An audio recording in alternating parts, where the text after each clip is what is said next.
her eyes fierce and burning.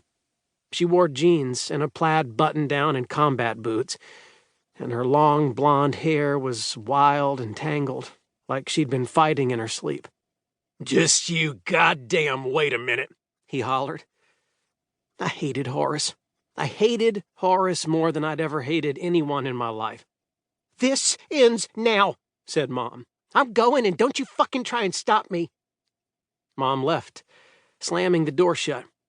I ran down the stairs and outside, but she was already in her car, swerving out of the driveway. I chased her down the street in the hot, starlit summer night, waving at her, screaming, begging her not to leave, until her headlights disappeared around a corner. My sister Murphy came walking outside, half awake and worried. "What's wrong?" she said. I yanked her out of the way as Horace's Trans Am came roaring past us, cutting over the neighbor's lawn, laying black tread marks all over our street.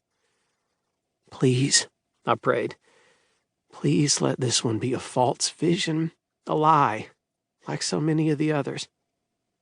Even though I knew it wasn't, I could feel in my bones that this one was real. "They're just fighting, Lee," said Murphy. "It's okay, she'll come home in a few hours, same as usual, right?"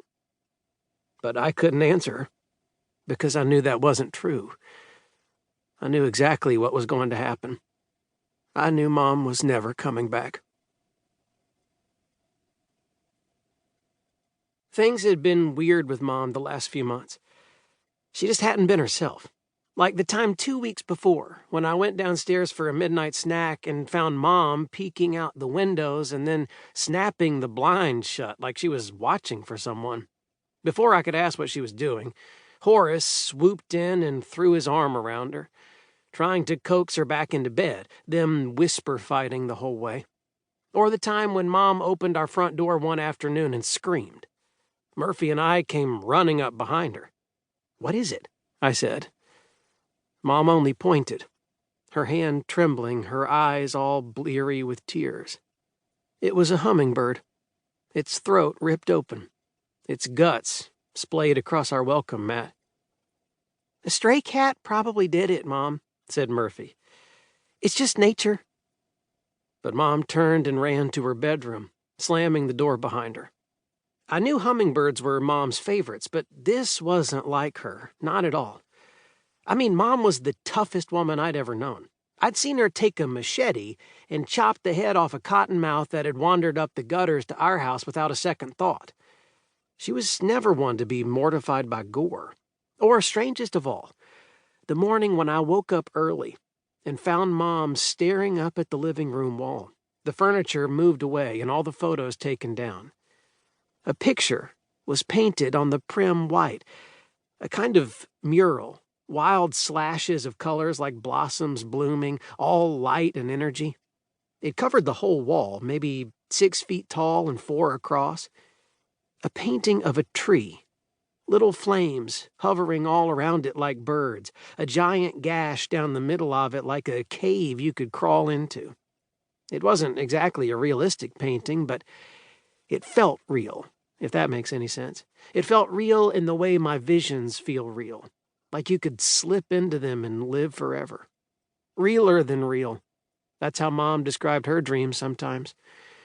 And that's what this painting felt like, too. "Mom," I said, "who did this?"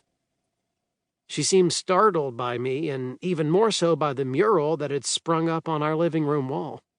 Mom looked at her fingers, her clothes all speckled with paint. "Why," she said, "I suppose I did." That tree loomed over us. There was something so familiar and strange about it, like maybe it had fallen out of an old memory that I didn't remember having. I realized Mom was shaking. "We have to cover it up," she said. "Quick, before Horace and Murphy wake up." "But this is amazing, Mom," I said. "I didn't know you could paint." "I can't paint," she said. "Not anymore. Now help me." We took what was left of the white and covered over everything as best we could. I told Murphy about it later, and she could hardly believe me. "That's insane," she said.